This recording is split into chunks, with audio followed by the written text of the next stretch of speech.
Dah.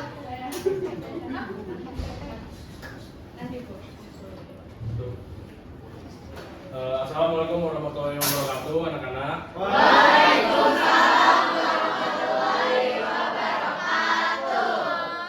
Untuk awal-awal, Bapak pengen nanya dulu nih, kabarnya gimana nih hari ini? Dulu panas banget nggak sih di luar tuh? Sampai nebus. Nah, semoga kalian dalam keadaan sehat, walafiat, dan siap untuk menerima pembelajaran kita kali ini. Nah, sebelum kita mulai, Bapak pengen kalian mengamati gambar-gambar ini. Banyak sampah. Banyak sampah. Ricu.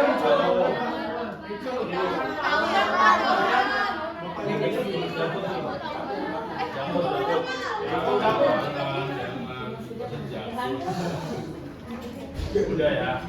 Nah, menurut kalian ini tuh apa sih misalkan kayak apa, hanya fenomena biasa atau emang udah akhirnya udah kayak ini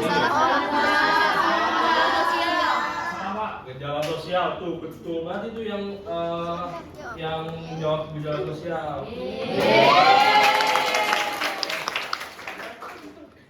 Nah, dalam kehidupan kita sehari-hari nih, kita sering melihat fenomena-fenomena yang kayak gini gitu ya, apalagi yang kayak mohon maaf, bukan merendahkan, mungkin berada di pedesaan-pedesaan atau daerah-daerah terpinggir, itu juga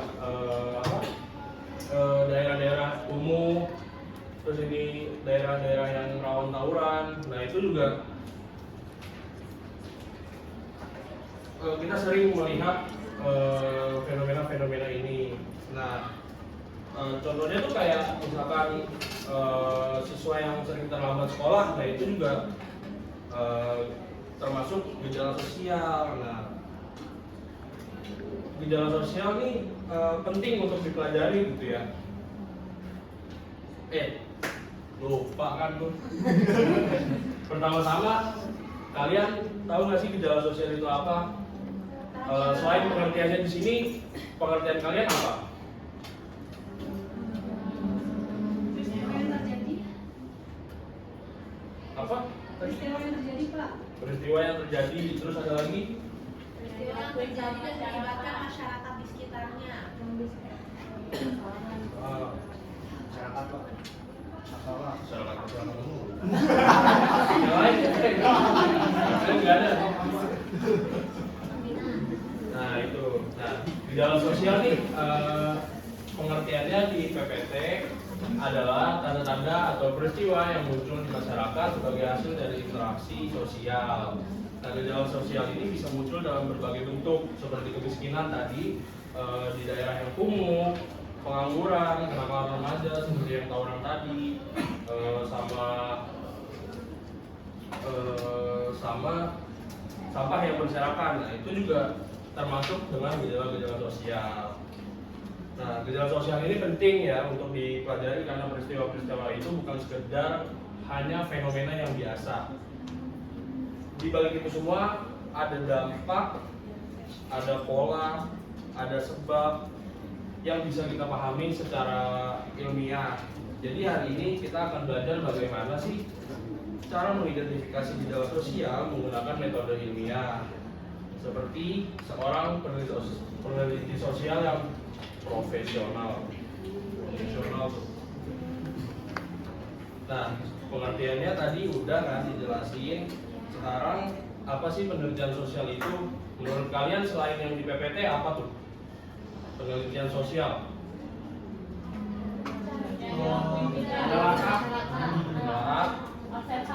Observasi, betul. Mengkaji masyarakat. Ini yang depan nih nggak mau? Mas, yang depan nggak mau? Oke, nah penelitian sosial ini adalah kegiatan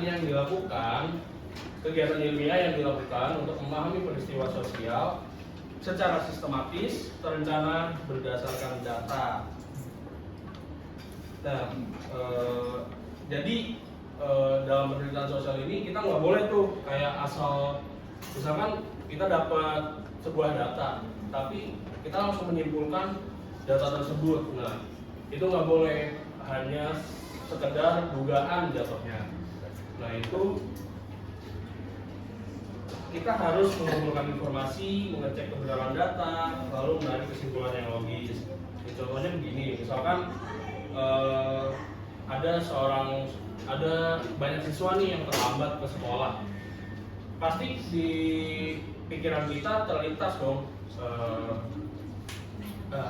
ini anak sering terlambat nih ke sekolah, males dia pasti, bangunnya siang mulu. Nah itu kita nggak boleh kayak gitu, jatuhnya itu hanya menyimpulkan sesuai dugaan kita.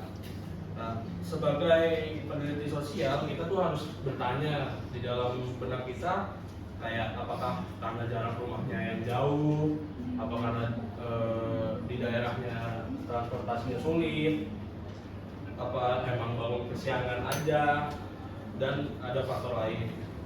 Nah, jadi penelitian sosial membantu kita memahami masalah secara lebih objektif.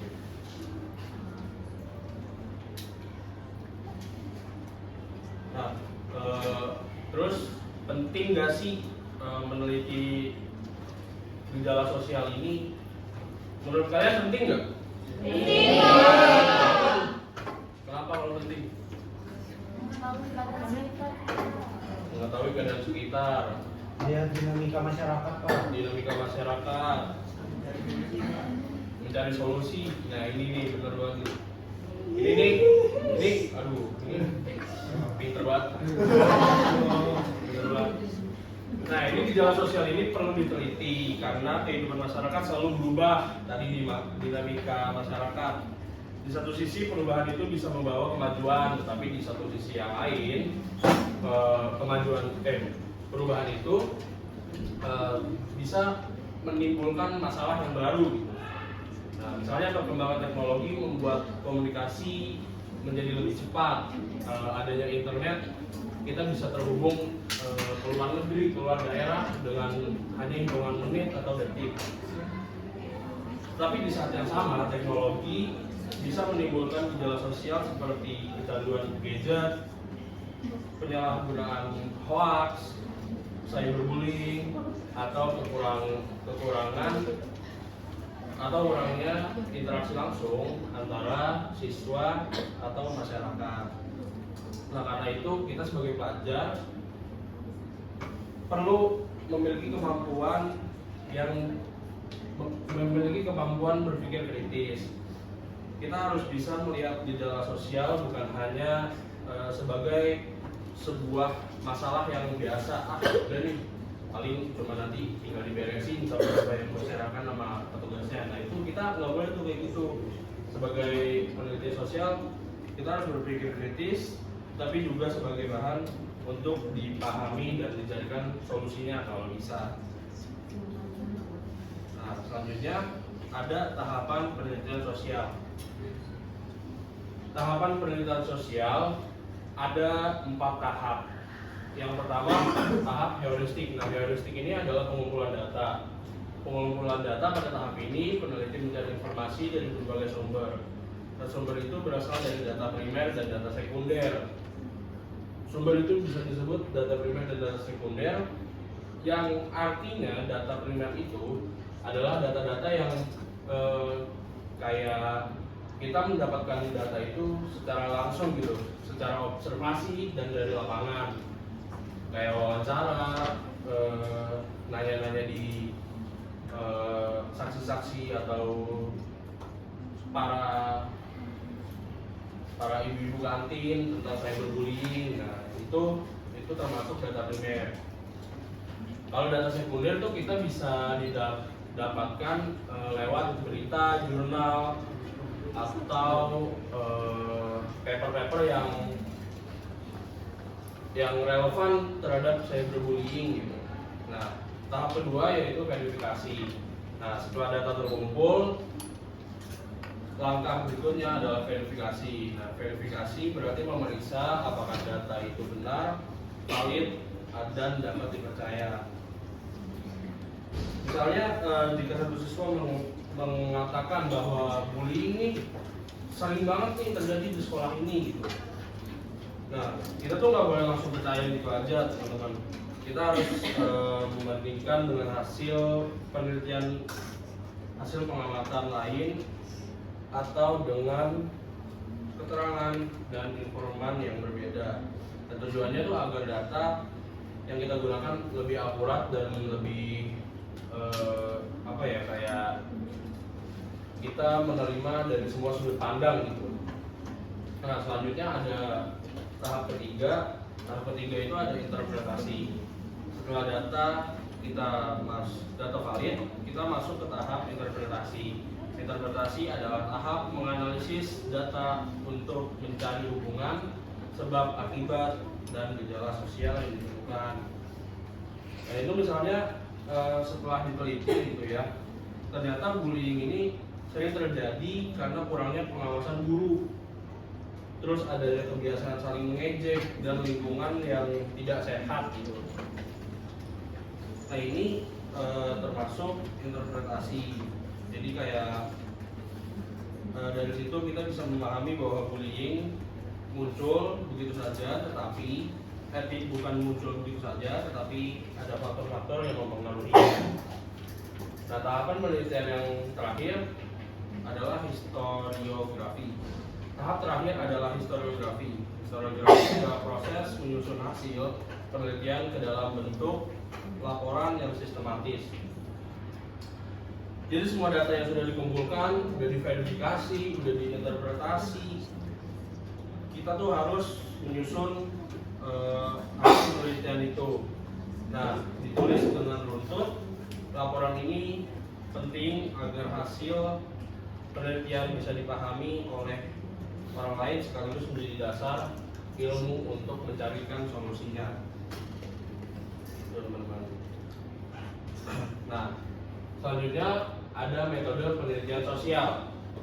Penelitian sosial tuh ada kualitatif, kuantitatif, dan campuran. Ya, yang pertama ini ada kualitatif. Metode kualitatif digunakan untuk memahami makna suatu gejala sosial secara mendalam.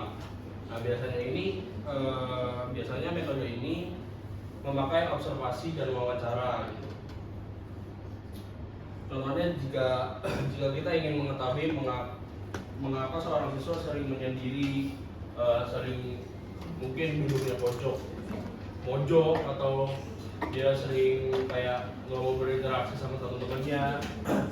Nah, itu kita bisa mewawancarai siswa tersebut dengan orangnya di sekitarnya. Nah, metode ini cocok untuk mencari alasan, pengalaman, dan perasaan yang tidak bisa dijelaskan dengan angka. Nah, yang kedua ada metode kuantitatif. Metode kuantitatif digunakan untuk melihat gejala sosial dalam bentuk angka atau persentase. Biasanya dilakukan dengan survei atau angket. Dan contohnya itu kayak kita pengen tahu nih berapa persen yang pernah melihat konflik di kantin sekolah. Maka kita bisa membagikan kuesioner kepada kayak bapak-bapak kantin yang jaga, siswa-siswa yang sering ke kantin, terus ibu-ibu kantin yang sering nganterin barang di situ.